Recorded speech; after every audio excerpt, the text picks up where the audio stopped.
जेव्हा जेव्हा धर्मावर ग्लानी येईल, जेव्हा जेव्हा धर्म वाढेल, तेव्हा तेव्हा सज्जनांच्या रक्षणासाठी, दुष्टांच्या संहारासाठी, धर्माची स्थापना करण्यासाठी मी युगानुयुगे जन्म घेईन. अशीच काहीशी परिस्थिती जेव्हा या महाराष्ट्रात निर्माण झाली. 350 वर्ष हा महाराष्ट्र अंधारात, आणि हाच अंधकार दूर करण्यासाठी एका युगपुरुषाने जन्म घेतला. याच युगपुरुषाच्या पराक्रमाची, सामर्थ्याची आणि स्वराज्य स्थापनेची लहानशी गाथा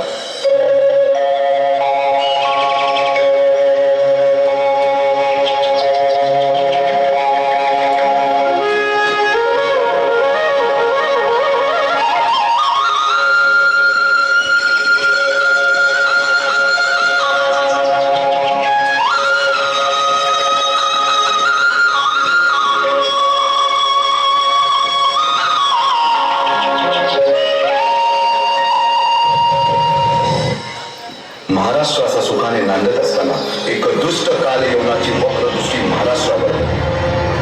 महाराष्ट्र परकीय स्वारांच्या टाचेखाली भरडला जातो. अपहरण, अपमान, जुलूम, जबरदस्ती, अन्याय, अत्याचार, मंदिरांची तोडफोड, स्त्रियांची, धनधान्यांची लुटालूट थांबता थांबत नव्हती. जेव्हा आपल्याच घरात गोठ्यातली गाय आणि घरातील माय असुरक्षित होते, तेव्हा घरातलाच अंधकार मनात घर करून बसतो. अशा वेळी साधू, संत, लहान, थोर, लेकी, बाई, अवघा महाराष्ट्र देवाला गाराणं घालतोय. अरे जेजुरीच्या खंडोबा, पंढरपूरच्या खंडोबा, तुळजापूरच्या भवानी आई, दार उघड, दार उघड आई, दार उघड.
सरते शेवटी देवानं गारणं ऐकलंच.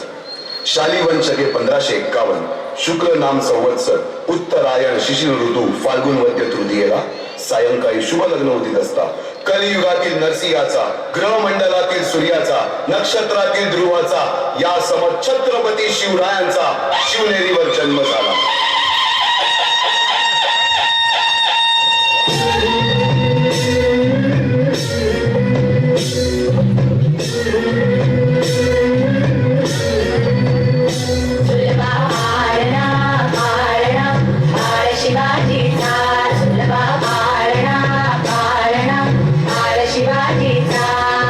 चंद्र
दिवंडीत पेटवा, तोफांचा गजर होऊ द्या, साऱ्या जगाला कळू द्या, अखंड हिंदुस्थानात नवा सूर्योदय झालाय.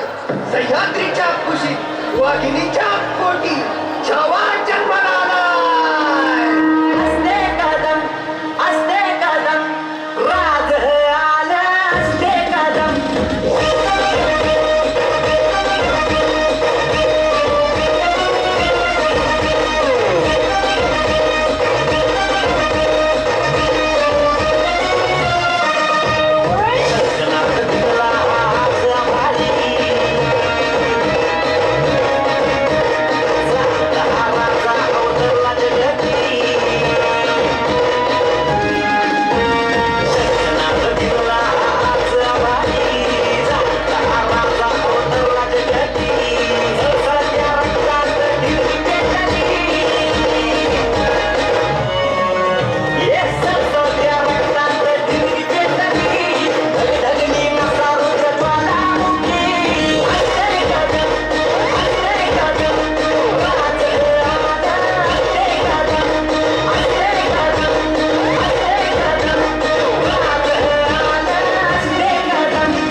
वयापासूनच शिवबांना मासात जिजाऊंनी रामायण महाभारतासारख्या गोष्टी सांगायला सुरुवात केली, ज्यामधून धर्म अधर्म सत्य असत्य न्याय अन्याय यातील फरक शिवबांना समजू लागला.